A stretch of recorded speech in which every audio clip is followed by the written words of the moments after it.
Well, first things first, I want to congratulate Wendy Chu and her new husband, Bison XL, on their marriage. If you guys don't know where I'm referring to, earlier today I did notice Xia Li posted a couple of photos and videos of Wendy Chu getting married. If you guys know this or not, both in real life, Wendy Chu, formerly known as Karen K, and Xia Li are close friends. She just recently got married. If you guys haven't got the chance to see them, go to Xia Li's Instagram page, and they're right there. But also, I want to say happy 21st birthday to Yoshi wrestler Aruka Umasaki. If you guys haven't seen her before, she normally appears on Diana and probably certain other promotions. So happy birthday, Umasaki. And right now, business as usual, we have a couple of reviews right now. We have, of course, DDT Pro Wrestling with Tenjin Wars that took place back in September of 2021.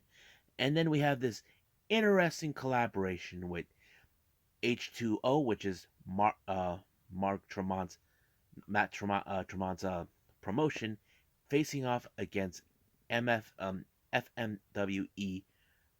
Onita in a very classic match we all heard of. If you guys seen Dark Side of the Moon, I'm talking about the Exploding Barbed Wire death match.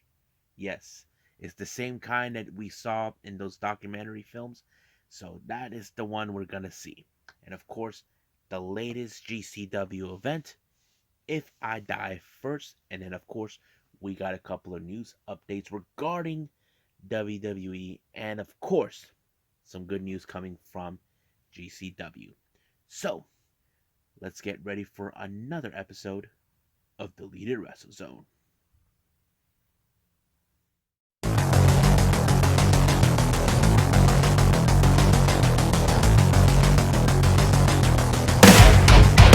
Are you ready? Get up, get up! Get up, get up! Get up, get up! Get up, get up! Get up, get up! Get up, get up!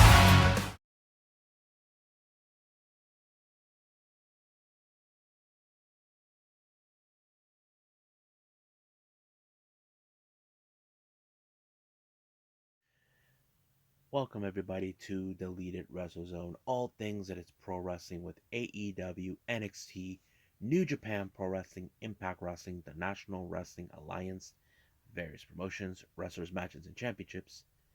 I am your host, Jay right here. So, let's begin with DDT Pro Wrestling with Tenjin Wars that took place on the 12th of September of 2021. This was a very different show that I've anticipated. Um, I did not know what to expect, but I did fully aware that did find out that there was going to be a couple of like couple of championship matches being placed, and we go from there. Now, the first opening match we got Yukio Naya versus Akito versus Yuki Ueno. Now, this was a very interesting matchup. However, the one thing that there was a good, how to say, storytelling. If you guys know this or not, Akito and Yuki Ueno, they were part of the faction known as All Out until they were disbanded last year because they were unable to defeat their arch enemies that are officially disbanded, even though they should have been right from the dramatic Survivor event. I'm talking about Damnation. But it did help them to get rid of the bigger problem. You see, Yukio Naya, he is in fact a big dude. So he was the common threat. However, once they got tried to get rid of him, it was basically um, one on one. But of course, Yuki Nuik is a very not easy person to keep down. But it did allow for Akito to pick up a victory when he rolled up um, Naya into this match with the schoolboy, and it was pretty good. So he picked up a very good match. Next up, we got a very funny, unusual six-man tag team match. We got Antonio Honda, Toto Owashi, and of course Shinjiro Takagi taking on Mecha Mummy. Pokotan. If you guys don't know who Pokotan is, like a little mascot. I think of Pokotan as a part of the Pikachu stuff or the Pokemon stuff. You know what I mean? And then, of course, there's the infamous doll, Yoshihiko. So basically, you know how that works with Yoshihiko. This is more of a comedy match than you possibly could imagine. Of course, it was Toto Owashi who was not having it with Yoshihiko. He thought he had it, but unfortunately, Antonio Honda became the latest victim by Yoshihiko when he picked up a very interesting pinfall. So sorry, Honda, you screwed up. Next match we have 8-man tag team match. We got Yuya um, Koruda teaming up with members of Eruption, consisting of Yuki Sakaguchi, Katsusuda Iguchi, and Chris Brooks, taking on the members of what should have been disbanded of Damnation. We got Soma Tokoa, Yuji Ino, and Tetsuya Endo, and of course Daisuke Sasaki. Now, this was one of those matches where, of course, they're trying to hold it together, despite the fact that they lost a dramatic series. But apparently, it did not. It kind of did put them back on the map, all thanks to uh, and Tetsuya Endo, who picked up a very good victory. So they were still in the game, but however, they should have been disbanded. Next up, we got the women taking over. We got the veteran Yuna Manaze taking on Eruption's Saki Akai. Now, this was a very brutal match. These two women who have been tooth and nail with each other before. However, this one it showed who was the most dominant, and this one turned out to be Saki Akai. She's always been in the same level as the men, despite the fact that she's only the only female that ever appears on DDT events. You probably say, wait a minute, if she's the only one showing up there, why can't she show up at Tokyo Pro? Well, I wish I knew the answer to that, but I don't. But she picked up the good victory. However, Yuna Mazana beats herself up for this. Next match, we have the DDT Extreme Championship match. We have, of course, the member of the showman himself, Kazuki Irada, taking on the champion, Shinya Aoki. Now, I don't know what Irada was trying to do. He actually had Aoki dressed up like him, trying to get him to do the little jacket and dance. I don't know what was that all about, but I don't think Aoki was having it. But fortunately, Aoki choked him out. If ref had no other choice but to call the match, he was already done from the moment he stopped moving. Next match, we got another 8-man tag match. We have Yudo Aijama and teaming with 37 Kamina member Mao, teaming with members from Disaster Box consistent of Naomi, Yoshimura, and of course Harashima to take on a Soul Dragon and 3 members of Jurensu. We're talking about Hideki Okatani, Yusuke Okada, and Jun Akiyama. This was a very good match. I have to say it was a pretty good one, but however, it was Harashima who picked up the victory when he pinned Hideki Okatani. So it was a very good match. Now, our main event, this is a very interesting one. We have the KOD tag team titles on the line, but however, the champions 37 Kamina had to dealt with, of course, the pheromones. I'm just talking about Denshuko Dino and Yuki Ino. Now, 37 Kamina, consistent of these duo, Shunma Katsumata and Konosaka Takeshita. They both have won these titles already from don't remember who it was, but because of this, they had to deal with the freaks, the pheromones, time and time again. But here's the best part: Denshuko Dino is also a champion. He was, of course, during that time, the DDT Iron Man Heavy Metalweight Champion. So he put that title on the line. But whoever pins him will either be declared multiple champion. You see, Konosuke Takeshita, it was not only a tag champion, but he's also the KOD Openweight Champion. And of course, he could be 3 belts. But however, it was very interesting. But it was Katsumata who pinned Denshigo to allow him to pick up the belts. Now he has 2 He's the same as Takashita, but however, the little victory was cut short until the arrival of Harashima and Naomi Yoshimura, who are now declaring themselves as the next challengers for the KOD tag team title. So hopefully we get to see that soon enough. So I think that's pretty much it what we got with DDT. So let's move on with H2O and FMWE.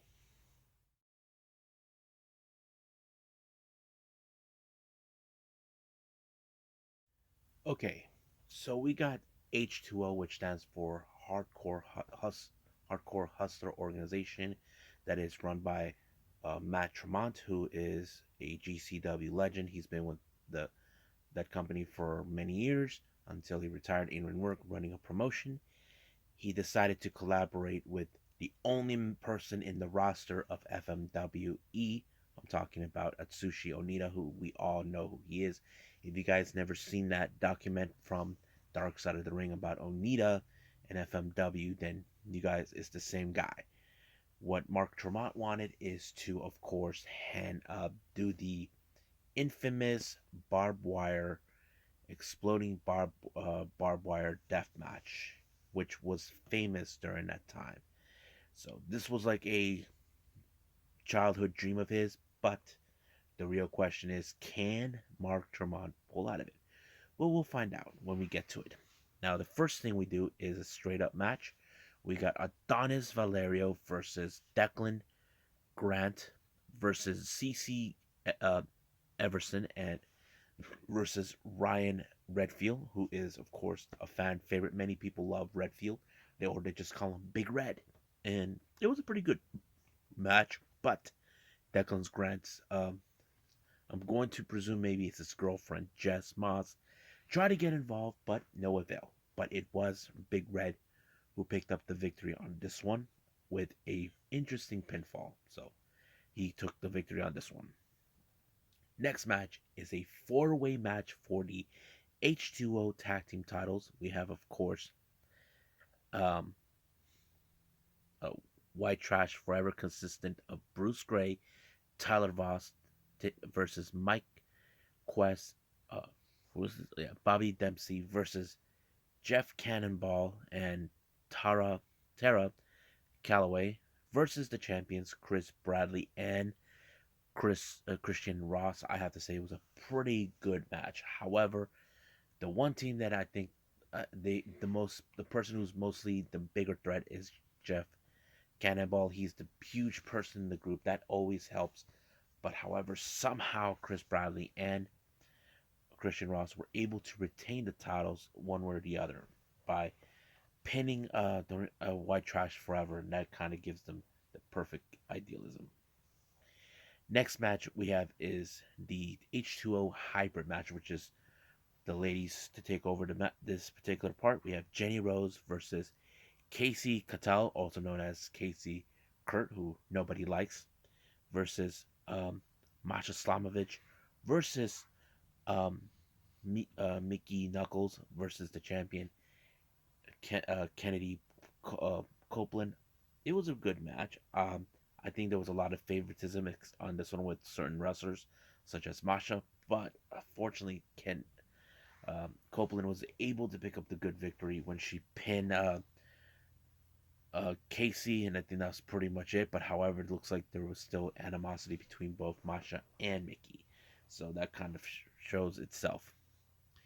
Next match, well, it's a hardcore Rumble match. I don't know. I can't keep up with who's in it. I'm like, can I? There was a lot of people, but I can tell you who won. This is a guy, Chainsaw Tony. Yes, folks, the guy who brings out a chainsaw actually won the match. Don't know much about him, but wasn't too pumped on this one.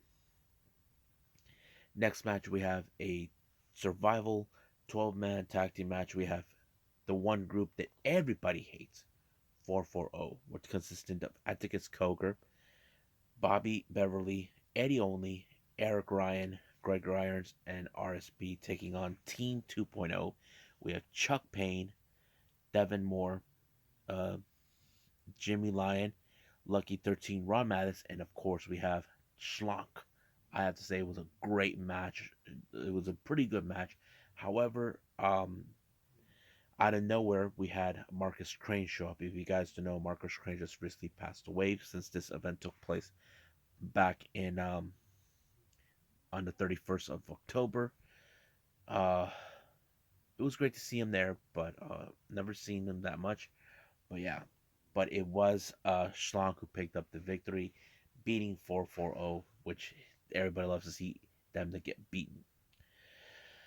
Next up, we got, of course, tag team action. We got Austin Luke and Marcus Matters, two guys who've been familiarized with each other. They teamed up with each other before, versus G Raver and Jimmy Lloyd, which is, we've seen these guys beat the hell out of each other many times over. But it was crazy how G Raver took out Marcus Mathers, leaving Austin Luke to do most of the dirty work. But unfortunately, it wasn't enough. Once the match was over, um, Austin Luke decided to beat the crap out of uh, what's his name? Oh yeah,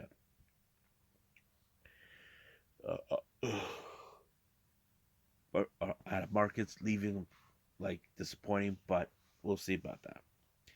Now our main event is the exploding barbed wire death match. Man, that match was nuts. But the one thing I can tell you is I'm going to skip ahead because I don't want to get too much details about what I saw.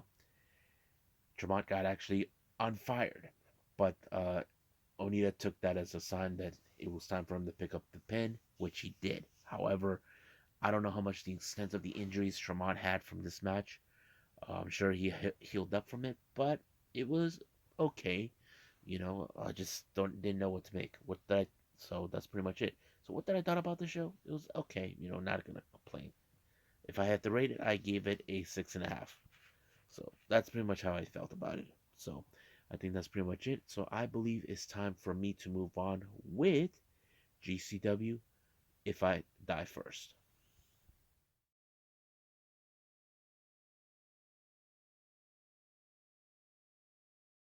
Okay, so we got GCW with If I Die First. This took place on the 5th of February in Dallas. Now, keep in mind, we're still dealing with the whole thing with the changes of the card. Not a lot of wrestlers that they advertised in this particular day were able to make it due to flights being delayed or canceled. So they had to make things do what they got. First match, we have Ninja Mac and Dante Leon taking on Nick Wayne and Jordan Oliver. I think this match was unbelievably good. It opened up strong. As you know, these men are very talented. I know Nick Wayne is a young up and comer, and, and Jordan Oliver is the guy who's like opening the doors for guys like Nick Wayne to make a name for themselves.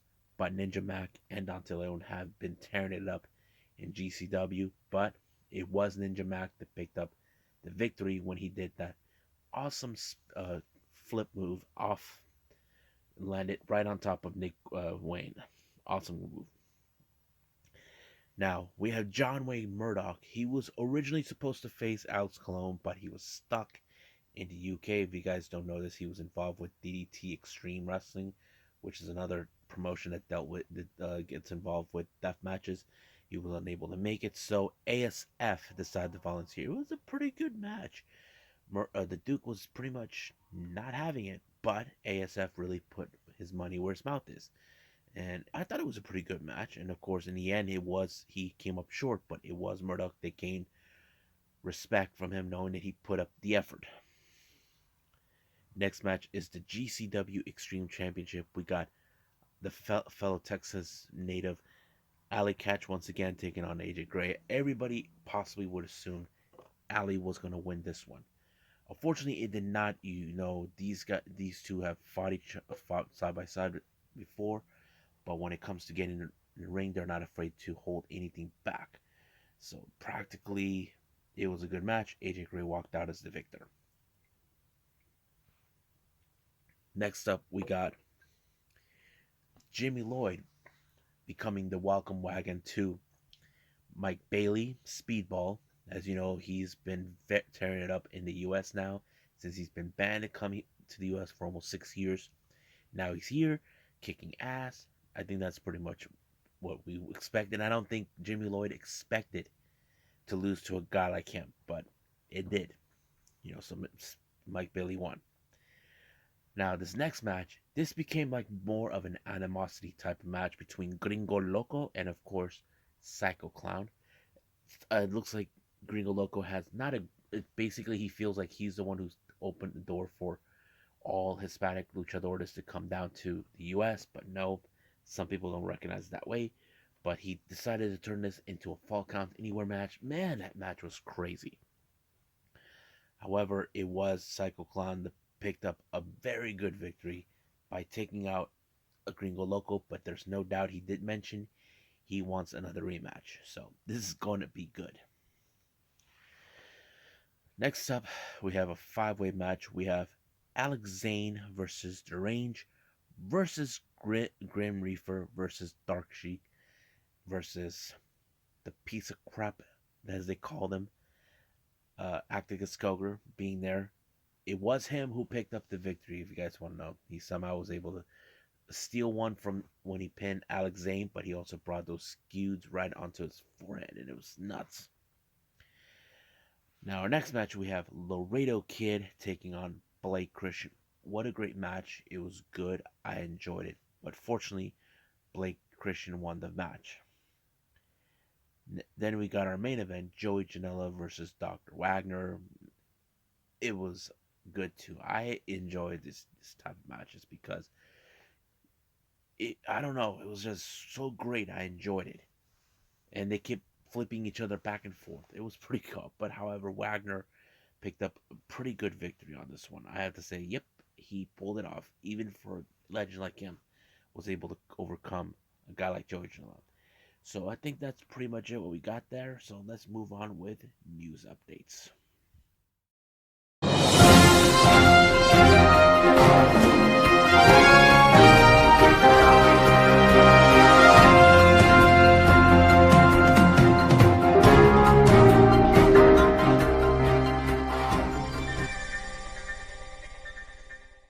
Okay, so we got more news updates for everyone. The first two we got is regarding in WWE. The first one is we're getting more information about the Women's Royal Rumble. Now, I did mention before that the Women's Royal Rumble this year was pretty good. I did not like the men's because it was so disastrous. But however, more information was coming out about it. Now, if you guys remembered recently, they mentioned on previous times that the women's Royal Rumble only had 19 women. They only needed 30. So they were like about 11 people short. However, it appears that there's more that was being revealed. They did contact Caitlyn, Askana, and Jillian Hall to participate in the Rumble, but however, they never used them. Apparently, there was changes in the whole thing with the Rumble. It was kind of pathetic, in my opinion. I just don't understand it. I know that Asuka actually retired from wrestling, but I don't know what was the reasons. Jillian Hall, I know recently she was, you know, she became a mom again, like last year. But as for Caitlyn, I know she's been working on independent promotions or traveling the country. That's what I've seen, but nothing else. Nothing else after that. But yeah. Now, in relations to WWE, I don't want to make this like a problem for people because, you know, um, this was coming over the fact that for this is regards to the Elimination Chamber. This was reported by Fightful Select. It appears that they want all their staff in WWE to be 100% vaccinated and take the booster shot if they're planning to work the Saudi Arabia show. I'm talking about Elimination Chamber. This is something that's been already been talked about before. So basically, they're telling them get vaccinated, get the booster shot, all of it. They want this to happen. So, but I can guess that they may not like it. If there are those who don't like it, then sorry, you can't work there. So that's what I think is going to happen. Now, our last update, GCW has announced that they will be making a debut soon at a new city. I'm talking about the Bay, San Francisco, which is good. It's going to take place on the 10th of April, and it's going to be on Fight TV. I'm still waiting for them when they start coming down here to San Diego. I'm waiting for that. So we'll see what happens then. So right now, I think that's pretty much it. So let's try to call it a day. Well, I hope everybody enjoyed this episode. Sorry I mentioned I was originally supposed to do 4, but I did 3. The fourth one was supposed to be Pro Wrestling Noah, but I'm saving that for the next one, hopefully. Um, right now, as you guys may or may not have been aware, New Japan Pro Wrestling is back. They had to postpone many of their shows due to the fact of the whole thing with the coronavirus, and now they're ready to do that. So they'll be releasing more on the Golden Series. I can't wait to review that for all of you. That's going to be on the next episode. But right now, I think it's time for me to, of course, call it a day. So I'll see you guys in the next DWZ time. Same DWZ channel. I must bid all of you adieu. So, goodbye. Mwah. And have a nice day. Bang.